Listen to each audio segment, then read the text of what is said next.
Hello everyone, welcome back to Run Academy. जैसे आप already जानते हैं कि आज के लेक्चर के अंदर मैं क्लास 10th आईसीएसई फिजिक्स का जो लास्ट चैप्टर है दैट इज रेडियो एक्टिविटी, उसकी एक्सरसाइज 12B है ना, उसके क्वेश्चन आंसर डिस्कस करने वाला हूं। यही एक पार्ट रह गया था इसके मतलब डिस्कशन के लिए। तो आज के लेक्चर में मैं सारे क्वेश्चन आंसर डिस्कस कर दूंगा। तो बिना कोई टाइम वेस्ट किए चलिए शुरू करते हैं।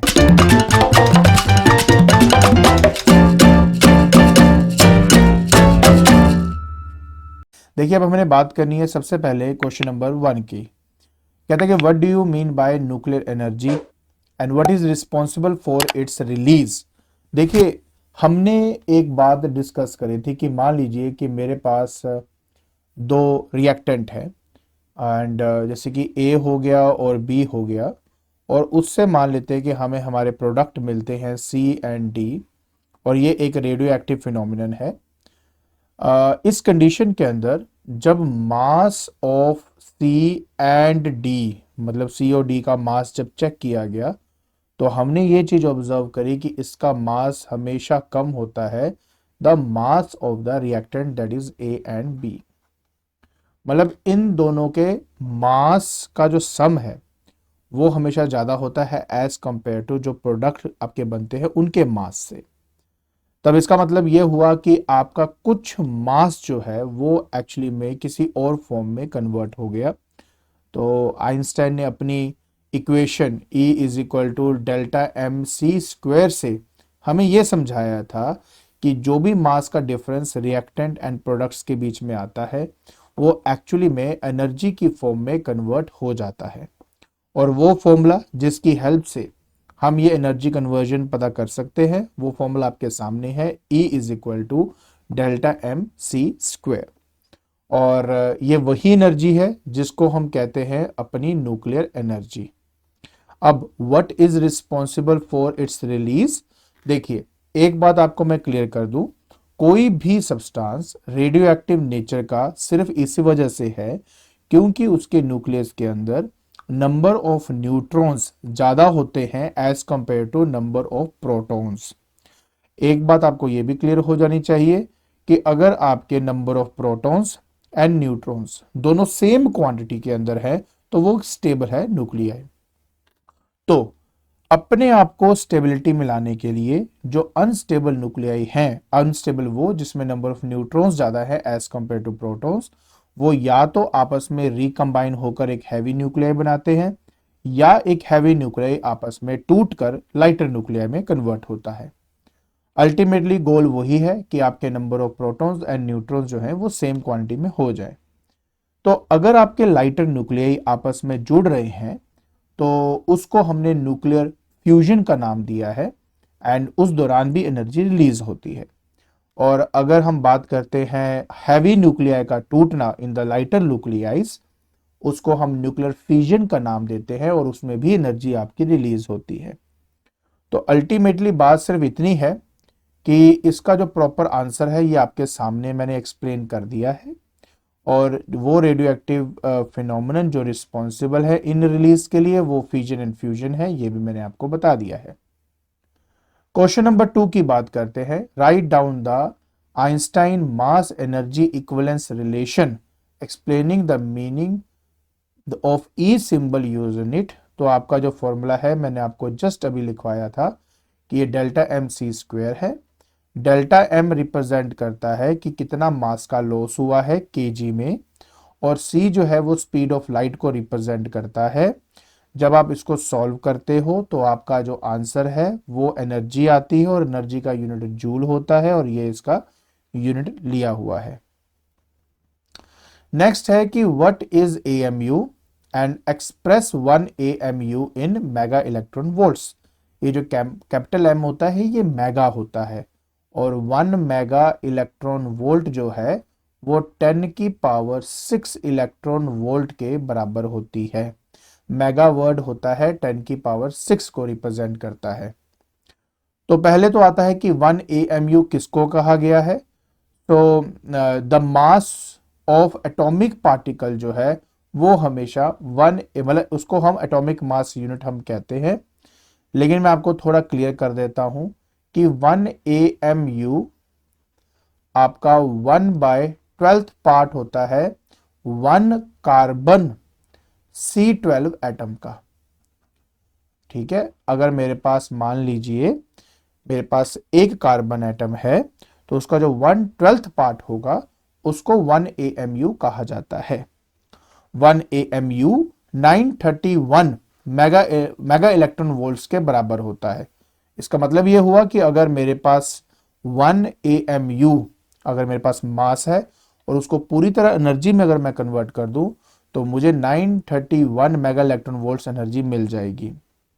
बाकी उसने कहा है कि अप्रोक्सीमेट मास बताइए प्रोटॉन का, न्यूट्रॉन का, इलेक्ट्रॉन का।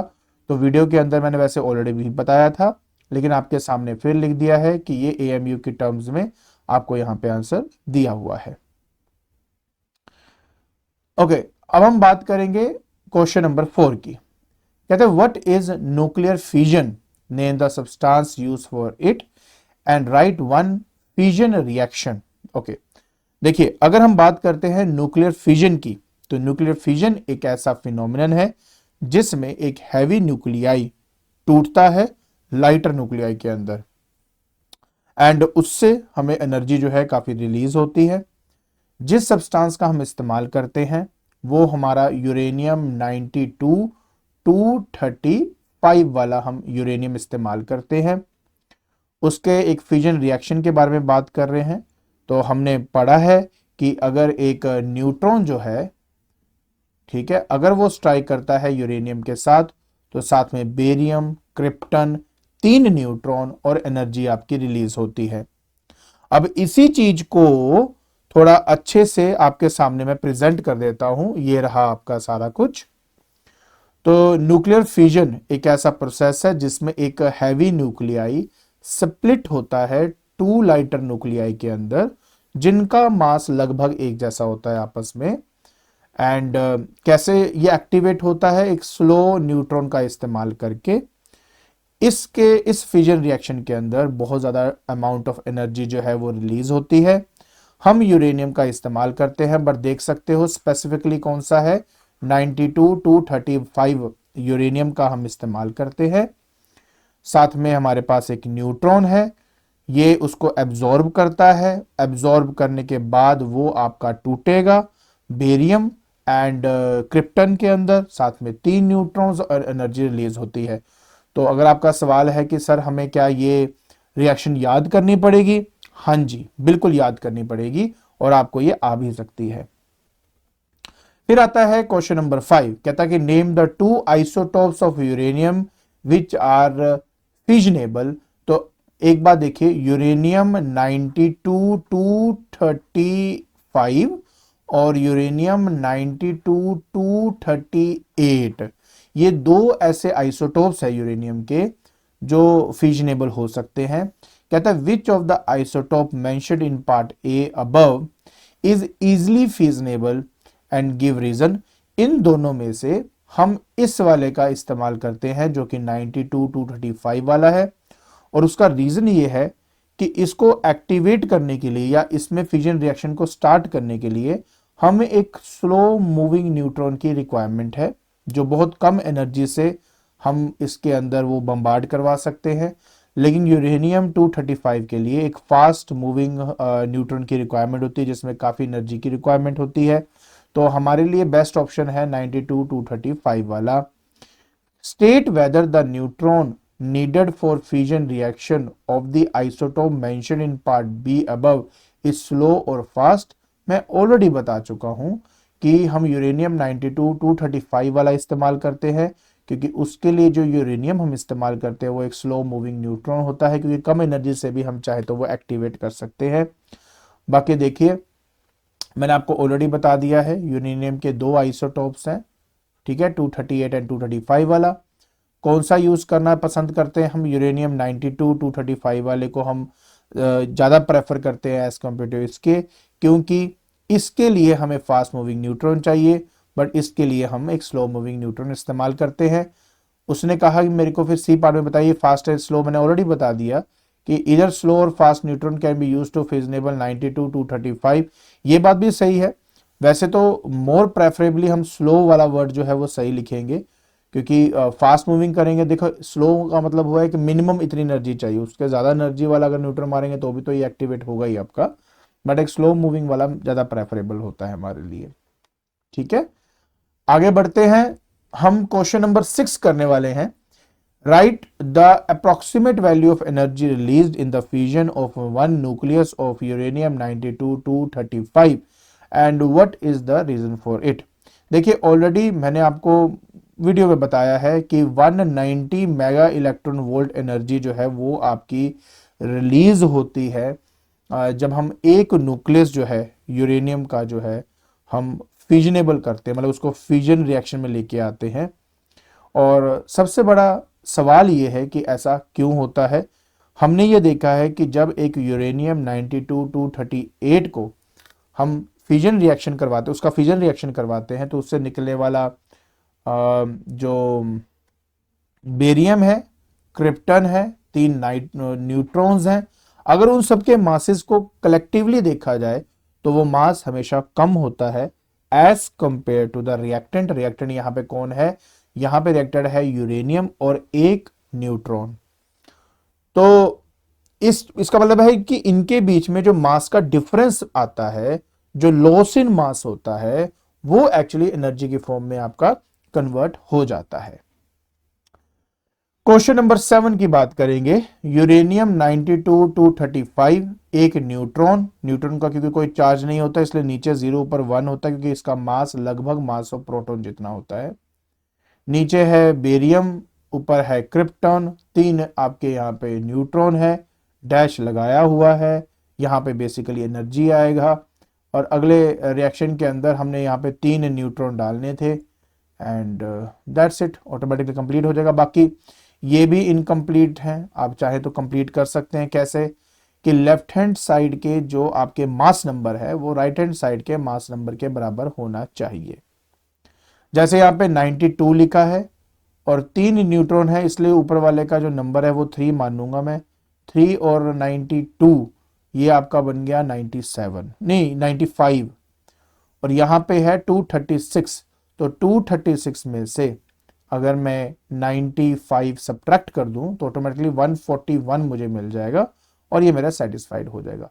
सिमिलरली मेरा चार्ज नंबर भी लेफ्ट साइड का और राइट साइड का सेम होना चाहिए, इसलिए क्रिप्टन 36 हमें यहाँ पे आसानी से मिल जाता है।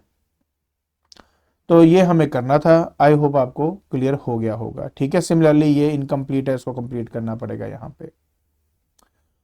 अच्छा, नेक्स्ट आता है कि what do you mean by the chain reaction in nuclear fusion and how is it controlled. देखिए क्या होता है कि अगर मेरे पास एक यूरेनियम है 92-238 वाला 225 वाला, जब उसमें एक न्यूट्रॉन आकर टकराता है तो टकराने की वजह से इसमें क्या होता है कि आपके 3 नए न्यूट्रॉन्स जो हैं वो आपके साथ में एमिट आउट होते हैं। हाँ, ये बात भी सच है कि साथ में आपका क्रिप्टॉन है, इसमें बेरियम है, वो तो है ही है, उसके अलावा आपको 3 और न्यूट्रॉन्स निकलते हैं। वो 3 न्यूट्रॉन्स वैसे उनमें से भी 2 ही सिर्फ आगे यूरेनियम से जाके टकराते हैं, लेकिन चलो आपको समझाने के लिए है कि फर्दर अगर वो 3 मान लीजिए आपके यूरेनियम न्यूक्लियस से टकराएंगे तो आपके 1 से और 3, इससे भी 3, इससे भी 3 आपके ऐसे न्यूट्रॉन निकलेंगे। और जब जब ऐसा होगा तब तब एनर्जी आपकी रिलीज होगी।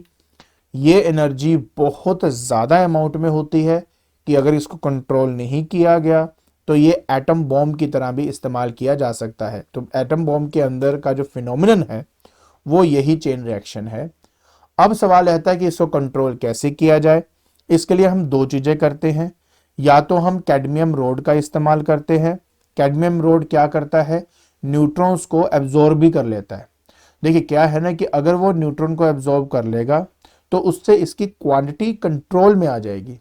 अगर क्वांटिटी कंट्रोल में आ गई तो कम नंबर ऑफ न्यूट्रॉन्स जो हैं उनमें फ्यूजन रिएक्शन होगा और उसी तरीके से हम जो उसकी एनर्जी है उसको कंट्रोल में ला सकते हैं।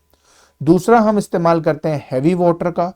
हैवी वाटर क्या करता है कि स्लो डाउन कर देता है मेरे न्यूट्रॉन्स को, इतना स्लो डाउन कर देता है कि वो फर्दर अगर किसी यूरेनियम के पास जाके टकराता भी है तो वो उसको एक्टिवेट नहीं कर पाता। तो ये सब इसका आंसर है। बाकी प्रॉपर आंसर आपके सामने है, भर के दिया हुआ है। आप एक बार प्लीज उसको रीड आउट करना है इसको, और आपको आपका आंसर मिल जाएगा। ठीक है, okay. State you two uses of nuclear fusion. देखिए न्यूक्लियर फ्यूजन के वैसे दो यूज में से एक डिस्ट्रक्टिव है और एक कंस्ट्रक्टिव यूज है। अगर मैं डिस्ट्रक्टिव यूज की बात करूं तो न्यूक्लियर बॉम्ब जो बनाया जाता है उसके अंदर इसी न्यूक्लियर फ्यूजन प्रोसेस का अनकंट्रोल्ड रिएक्शन का इस्तेमाल किया जाता है। दूसरा कंस्ट्रक्टिव है, हम न्यूक्लियर पावर प्लांट के अंदर इलेक्ट्रिसिटी को प्रोड्यूस करने के लिए इसका इस्तेमाल करते हैं। इस कंडीशन में कंट्रोल्ड रिएक्शंस का यूज किया जाता है, मॉडरेटर का यूज किया जाता है, हैवी वाटर का यूज किया जाता है ताकि इसको कंट्रोल वे में हम चला सके। अब हम बात करेंगे क्वेश्चन नंबर 10 की। कहता है give two differences between the radioactive decay and nuclear fusion. देखिए सबसे पहली बात, रेडियो एक्टिव डिके जो है ना वो एक स्पॉन्टेनियस प्रोसेस है। स्पॉन्टेनियस मतलब अपने आप कभी भी शुरू हो जाता है, लेकिन न्यूक्लियर फ्यूजन जो है वो अपने आप शुरू नहीं होता। उसके लिए हमें जो स्लो मूविंग न्यूट्रॉन है वो यूरेनियम से टकराना पड़ेगा, तब जाके वो एक्टिवेट करेगा। दूसरी सबसे बड़ी खास बात यहाँ पे ये है कि रेडियो एक्टिव डिके को मैं कंट्रोल नहीं कर सकता, लेकिन न्यूक्लियर फ्यूजन को हम चाहें तो कंट्रोल कर सकते हैं।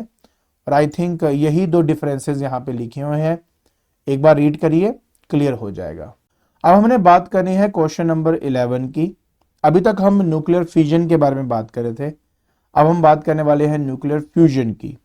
कहते हैं give one example and right it's nuclear reaction. Okay, what other name is given to the nuclear fusion, give reason. बहुत अच्छा सवाल है ये। तो न्यूक्लियर फ्यूजन क्या है?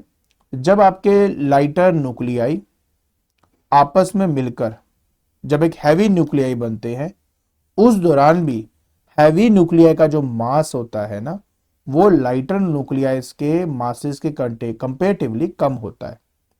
इसका मतलब है कि फ्यूजन प्रोसेस में भी, कॉम्बिनेशन प्रोसेस में भी कुछ आपका मास एनर्जी में कन्वर्ट हो जाता है, जिस एनर्जी का इस्तेमाल फर्दर हम अपने बेनिफिट्स के लिए कर सकते हैं।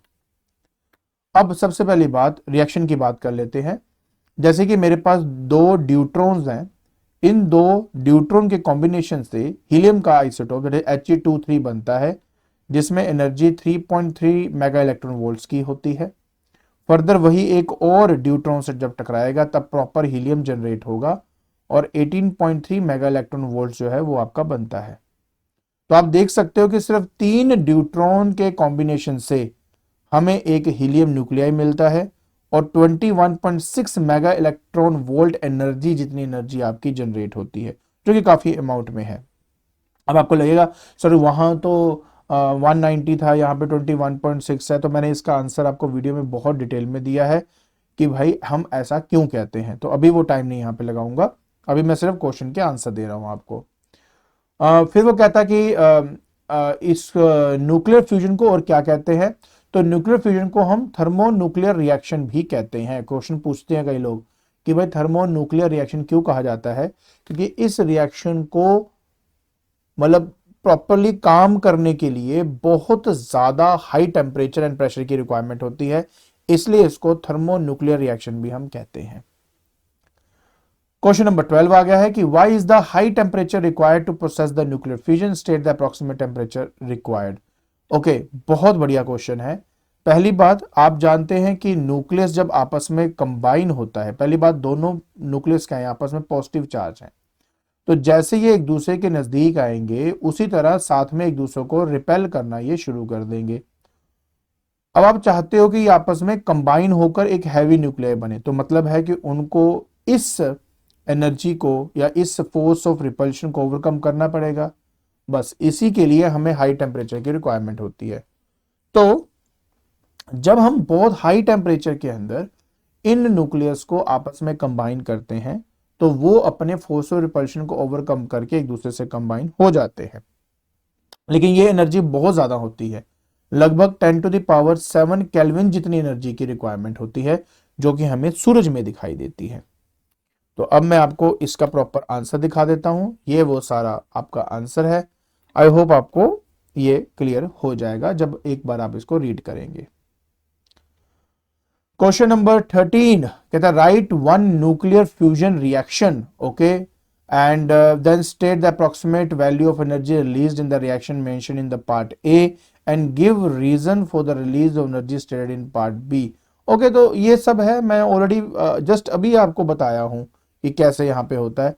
तो आप देख सकते हैं कि 3 ड्यूट्रॉन आपस में रिकम्बाइन होकर एक हीलियम बनाते हैं और साथ में आपका ये 21.6 मेगा इलेक्ट्रॉन वोल्ट जितनी एनर्जी जनरेट कर रहे हैं। एंड फिर आता है कि आपका एनर्जी, तो मैं ऑलरेडी बता चुका हूँ 21.6 मेगा इलेक्ट्रॉन वोल्ट जितनी एनर्जी आपकी रिलीज होती है। गिव रीजन, मैंने उसके बारे में भी आपको बताया था कि एक्चुअली में क्या होता है, हमेशा ये एक चीज देखी गई है कि जो आपके प्रोडक्ट्स होते हैं उनका मास जो है वो ऑब्वियस है रिएक्टेंट से कम होते हैं और वो एनर्जी में कन्वर्ट होता है। बाकी हर बार जब जैसे 2 ड्यूट्रॉन आपस में फ्यूज होंगे तो 3.3 mega electron volt energy release कर रहे हैं। उसके बाद जो हमें हीलियम 312 जो मिला है मेरे को, वो फर्दर एक और ड्यूट्रॉन से टकराएगा तो 18.3 मेगा इलेक्ट्रॉन वोल्ट एनर्जी जो है वो आपकी रिलीज होगी। तो इसी वजह से सब कुछ ऐसा होता है। 14 नंबर कहते हैं complete the following fusion reaction. Okay, तो यहाँ पे ओके कुछ नहीं है, लेफ्ट हैंड साइड और राइट हैंड साइड का मास नंबर और चार्ज नंबर सेम होना चाहिए। पहली बात तो ये कि हमें याद है कि एक He23 और ड्यूट्रॉन एक हीलियम क्रिएट करता है, प्रोटॉन क्रिएट करता है। अब आप देखिए यहाँ पे 213 213 425 415 कंप्लीट हो जाता है आपके पास। ठीक है, तो ऐसे आपने बस कंप्लीट करना है, जैसे ये मैंने कर दिया है, दूसरा आपके पास ये रहा, आपका कंप्लीट हो जाएगा। ठीक, ओके डन। आगे चलते हैं 15 number, name the process nuclear fusion और nuclear fusion in which the energy released per unit mass is more. Answer है न्यूक्लियर फ्यूजन, बिल्कुल न्यूक्लियर फ्यूजन है। वही मैंने आपको उस टाइम भी कहा था, मैंने वैसे इसके बारे में डिटेल बताया है आपको, लेकिन चलो एक बार फिर से समझाता हूं। देखिए क्या होता है कि अगर आप 1 किलो यूरेनियम ले लेते हो और 1 किलो आप ड्यूट्रॉन के एटम्स ले लेते हो, तो ऑब्वियस है कि नंबर ऑफ ड्यूट्रॉन्स आपको ज्यादा मिलेंगे as compare to number of uranium, क्योंकि यूरेनियम का साइज बड़ा है एज कम्पेयर टू न्यूट्रॉन के, न्यूट्रॉन ही बोलूंगा, एज कम्पेयर टू ड्यूट्रॉन के। तो जिस पर्टिकुलर रिएक्शन में ज्यादा नंबर ऑफ न्यूक्लियस इन्वॉल्व होते हैं उनमें अल्टीमेटली ज्यादा एनर्जी रिलीज होती है। अब यही बात यहां पे बताई गई है न्यूक्लियर फ्यूजन, ठीक है ना। अब फिर बोलता है कि नेम द प्रोसेस फ्यूजन और fusion which is possible at ordinary temperature. तो ऑब्वियस है कि वो फ्यूजन होगा, क्योंकि फ्यूजन के लिए 10⁻7 केल्विन जितना चाहिए होता है, तो फ्यूजन इसका सही आंसर होगा। State 1 similarity in the process of, अच्छा अगर बाई चांस वो जो मैंने अभी बात बताई वो क्लियर नहीं है तो आप वीडियो में जाएं, वहां पे बहुत डिटेल में मैंने बताया है कि कौन सी चीज क्या है और क्यों है। State 1 similarity in the process of nuclear fusion and fusion. Basically तो देखो मेन है कि दोनों केस में मास का लॉस होता है और एनर्जी आपकी रिलीज होती है, ये सेम कॉम्बिनैलिटी है। और 2 डिफरेंसेस की बात करें तो सबसे बड़ा डिफरेंस तो यही है कि यहां पर जब हम न्यूक्लियर फ्यूजन की बात करते हैं तो वो स्प्लिट होकर लाइटर न्यूक्लियर बनता है और यहां पर लाइटर न्यूक्लियर आपस में मिलकर हैवी न्यूक्लियर बनता है। ये नॉर्मल और ऑर्डिनरी टेम्परेचर और प्रेशर में किया जा सकता है, बट न्यूक्लियर फ्यूजन की जब बात करते हैं तो very high pressure and very high temperature की रिक्वायरमेंट है और लगभग 10⁻7 केल्विन जितना टेम्परेचर चाहिए होता है। Give two example of nuclear fusion, मैं आपके सामने सीधा एग्जाम्पल ही दे रहा हूं, ये सब आपका एग्जाम्पल है। ठीक है, प्रोटॉन प्रोटॉन जो है ड्यूटेरियम बनता है, फिर ड्यूटेरियम फर्दर एक और ड्यूटेरियम से मिलकर ट्रिटियम बन रहा है, प्रोटॉन बन रहा है ना। तो ये सब आपको अच्छे से एक बार देखना है, तो ये तो आपको प्रैक्टिस करनी पड़ेगी तभी आपको याद होगा। So what is the source of energy of sun और स्टार? न्यूक्लियर फ्यूजन ही होता है, क्योंकि इनमें लाइटर न्यूक्लियर जो है वो आपस में रिकम्बाइन होते हैं और इससे निकलने वाली एनर्जी का इस्तेमाल हमारे अर्थ में यूज किया जाता है। So name the following nuclear reaction. देखिए अगर आप देख सकते हो तो यहाँ पे एक हैवी न्यूक्लियर स्प्लिट होकर लाइटर न्यूक्लियर बने हैं, तो ये न्यूक्लियर फ्यूजन है। और यहाँ पर लाइटर न्यूक्लियर मिलकर हैवी न्यूक्लियर बने तो ये न्यूक्लियर फ्यूजन है। तो पहला है न्यूक्लियर फ्यूजन और दूसरा है न्यूक्लियर फ्यूजन। तो इसके साथ हमारा ये पूरा जो एक्सरसाइज है यहाँ पे डिस्कस हो जाता है। आई होप आपको अच्छी तरह हर क्वेश्चन का आंसर समझ में आ गया होगा। और अगर आपने एक ही शॉट में पूरा का पूरा जो ये पार्ट है ये समझना है तो मैं ऑलरेडी इसकी वीडियो अपलोड कर चुका हूं। आप प्लेलिस्ट में जाके एक बार रेडियो एक्टिविटी लिख के तो देखो, इंडिविजुअल टॉपिक पे भी बना हुआ है और वन शॉट में 12 भी सारा मैंने डिस्कस भी किया हुआ है। वहां जाएंगे तो आपको 100% मिल जाएगा। अगर आपको ये सब क्लियर है तो फिर मुझे आज के लिए इजाज़त दीजिए जाने के लिए। थैंक यू सो मच, मिलते हैं अगली वीडियो में।